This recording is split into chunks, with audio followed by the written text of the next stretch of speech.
while I was hearing others speak, about 3 or 4 different things went through my mind of what I was going to say while I was still trying to listen. I think what I would most likely like to share is my recently deceased husband 5 months ago was an extreme strength provider and nourisher of women.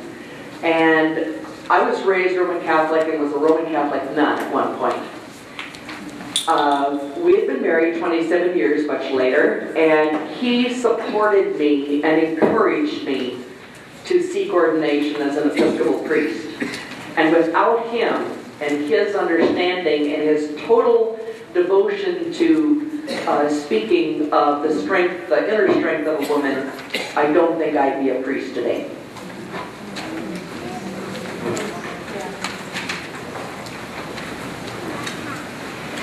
The nature of the question is interesting, and it implies a devaluation of the structure of family. I think that within society in general, we break down into family units. The family unit is precious to our Creator, and it provides a father whose responsibility is mainly to provide for the welfare of that family, a mother to nurture and to mother the children in that family. I don't think any woman who sees herself as mother, professional, whatever that profession might be, feels in any way devalued or belittled by the role that she plays. I think women have the capacity to be many things to many people. And I think sometimes gender role is necessary in a family. That power to serve is a great female attribute, and it has a transforming characteristic when you see it used in its best and highest use. And I think that is within the family. If I may just take 10 seconds to say to you that every question that's presented to us tonight and every answer is just a small portion of the knowledge that sits at this table and the commitment that sits at this table. We throw our little pebble into the pond, and then we watch those circles intersect as that knowledge just combines, and we agree and we nod and we understand each other. And we are here because we believe in our country and in the religions that we are part of, wish to serve, and in so doing, serve our Heavenly Father, our Maker. I know you're resisting out there, clapping.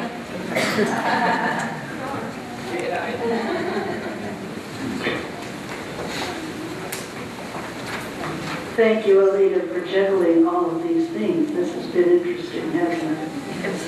I'm going to try and tackle that question. It's a tough one. But I also teach women's studies. And I think the question was talking about the oppression of women. And yeah, it is probably the first and the most basic oppression. And it is the first hierarchy. From that came all the other ones, the prevention, as we talked about. Because it is the eldest, it is the most firmly rooted and the most completely integrated into our lives, so much so that it is seen as natural and even as divinely ordained. But it is not in our genes. It is not natural, and we can change. Thank you. I think much of what has been said before holds true for Judaism as well. One of the things that came through that I wanted to recall to you is that the mitzvot, the commandments, in Judaism there are 2 kinds. There are those that are time-bound and those that are not time-bound. Women do not have to do those that are time-bound because we normally cannot, because we have children, we have family, we have other things. I want to go back to the one thing that it's so important. There's so much that we don't know from the scriptures. You can look around and see a panel of very powerful women. Within Judaism now, the heads of the rabbinical associations are all women. There is movement, there is growth. Equality does come up and is much more evident nowadays than it has ever been before. But I'm going to end with a little poem by Merle. It's called We All Stood Together. My brother and I were at Sinai. He kept a journal of what he saw, what he heard, what it meant to him. I wish I had such a record of what happened to me out there. It seems that every time I went to write, I couldn't. I always holding a baby, one of my own or one of my friends, always holding a baby. So my hands are never free to write things down. And then as time passed, in particular the hard data, the who, what, when, why, slipped away from me. And all I was left with was the feeling. The feelings are just sounds, the vowel barking of a mute. My brother is so sure of what he heard. After all, he's got a record of it, consonant after consonant after consonant. If we remember it together, we could recreate holy time, sparks flying.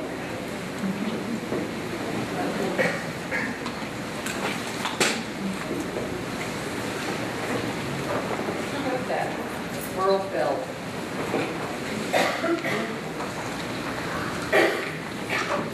After all these powerful ladies, now it's my turn.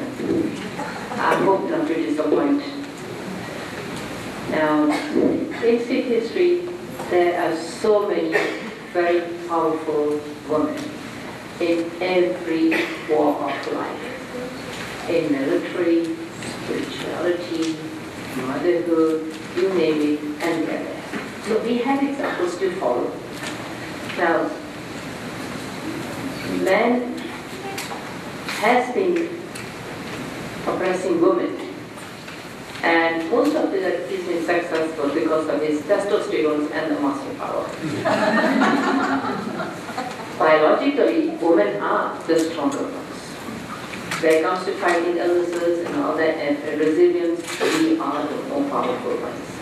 But it's just that physical power they have been able to ill-treat women, and over the centuries, those taboos have not left us. Now, with the awakening, with all this communication, the media, I think we have much better chance to live up to our great potential, because women have a lot of potential.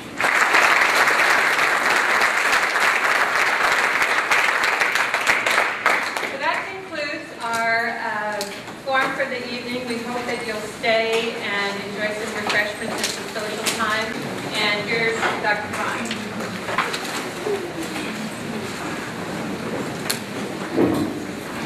Assalamu alaikum. Peace be upon you. What a wonderful night tonight, and especially this, I welcome all of you, and especially I'm very grateful to that Interfaith Council of Southern Nevada, who are doing a wonderful job, and who are bringing so many religions under one roof, who are trying to find some common grounds within the religion so they could work together. And I wish all the best to the Interfaith Council, that they are doing a wonderful job, and they are trying to bring all the religion, and they are trying to make this world better place to live if we try to understand each other's religion and we try to find some common ground to work together. And I'm thankful all of you to come here tonight.